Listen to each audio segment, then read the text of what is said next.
So we are going to dehorn some of the kids here today, and usually when you're going to do the dehorning, the kids are going to cry when you separate them from their mother. So first thing he does, he plugs in the iron and hot the iron. So this is an electrical dehorner. Usually you dehorn them at about 6 weeks. I think these are much older than 6 weeks. These are, a bit too small here now. These are probably what? 2 months? They are probably 2 months. Usually you dehorn them at like 4 weeks to 6 weeks. And so he's going to do. So what you're doing, you're going to burn a ring right around the horn, right, and stop the horn from growing. The reason for dehorning is really because when you dehorn the animals, usually help them with the fighting. Usually when they have the horn and you're doing intensive farming, they fight a lot, they buck, and usually when the animals are in kid, they will buck the kid and you have premature birth. So Ryan is going to dehorn some of these animals today. And you remember what I said to you before is that you should make sure that you vaccinate at least 1 week. You do vaccination against tetanus before you do the dehorning process. Because as you will see now today, some of the flesh will be exposed when you do this dehorning process. Are you ready? Yes. These animals were vaccinated how long ago? 2 weeks now. Okay, so they were vaccinated 2 weeks ago. And remember I was discussing earlier on that we didn't vaccinate before and I lost one of the rams because of it. So what you do, you're trying to burn the vessels right around the horn.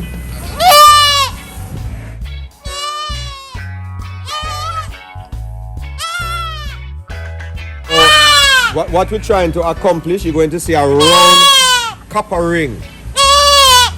When you look, if you look on this, you see this round copper ring around the bud here. And once you get this round copper ring, usually it's okay. You see the copper ring? Right here. So you do them one at a time. And usually you put it on for, maybe 30 seconds or so, then you ease it off and make it cool, and then you put it on again and you do it until you get rid of that copper ring. Until you get that copper ring showing. So he's now going to do it one more time. Because you have to cool it down while you're doing it. Now you notice that the ring is showing up a lot more now. Going to attempt the next side and you'll see it from start. He's going to go to the next one. At first it will burn off the hair that is there and then it will form the copper ring, start forming the copper ring. So you burn it and then you make it cool a little and then you go again.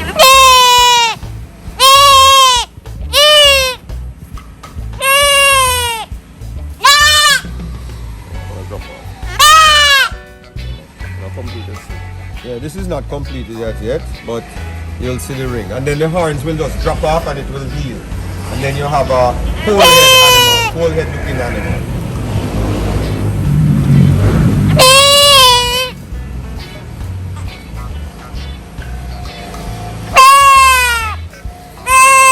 You usually need to clean off the tip of the thing when you are doing it. Now, when you put this kid after this kid will be reunited with his mother, and what usually happens, they run straight to the mother and start to suck the breast, and the mother comfort them and then they are fine. They usually don't feel any pain. Now he's putting some what is this thing there? It's an antibiotic spray. Ectoline, sorry. So this is just an antibiotic spray because sometimes when you do this process, a little blood might show or so forth.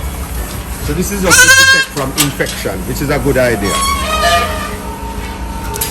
So this kid now you're going to see, she's going to search for her mother. Look and you will watch what's happening. She's looking for her mother now. She found the mother and then see, what I tell you, usually they go straight and start sucking the breast. The mother usually comforted. mother is scared now because we are, you know, we are in the pen. It looks cruel sometimes to some people. Some people think it is cruel. But the thing is, when you don't do the dehorning process and you have a lot of animals in the pen, the bucking becomes very aggressive and you lose a lot of kids. Right? If you look at this one, it's smaller. So this animal is probably maybe a 6 weeks now. Yeah, this is probably a 6 weeks old kid. But when you don't dehorn, you lose a lot of animals, especially when they start fighting. And also, there's another side is when you are handling the animals. When the goats have the horn and you are inside the pen, and you are in the pen, sometimes the horn can stick you in your eye. I have seen situations where, Ryan, have you seen situations where the buck can actually bore the abdomen? The buck and bore the abdomen of the goat and damage the goat. Yes, yeah. They'll buck you and damage you, damage the eyes, you know. When the animal is younger like this, the copper ring goes very quickly.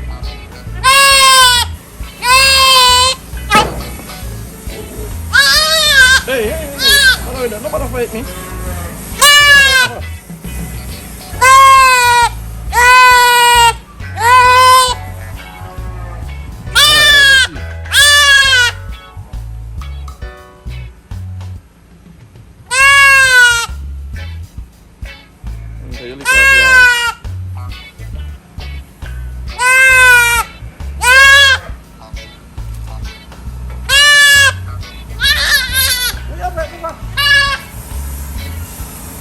This is a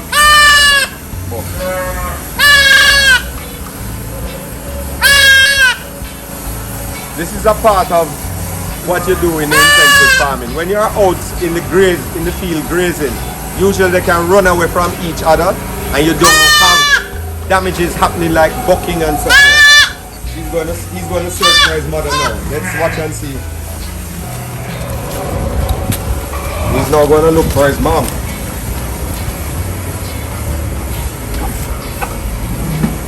Let's stand up there. Now he has found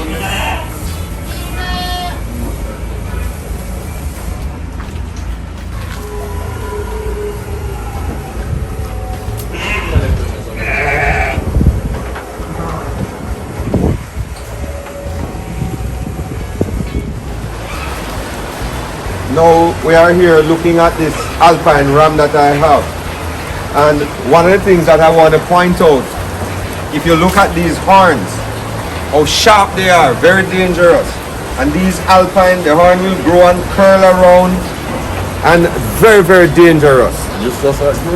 And this is a young ram, he's probably 7-8 months old, and look at the length of his horn and look at how sharp it is. These rams tend to be very, very, very vicious and aggressive in breeding season.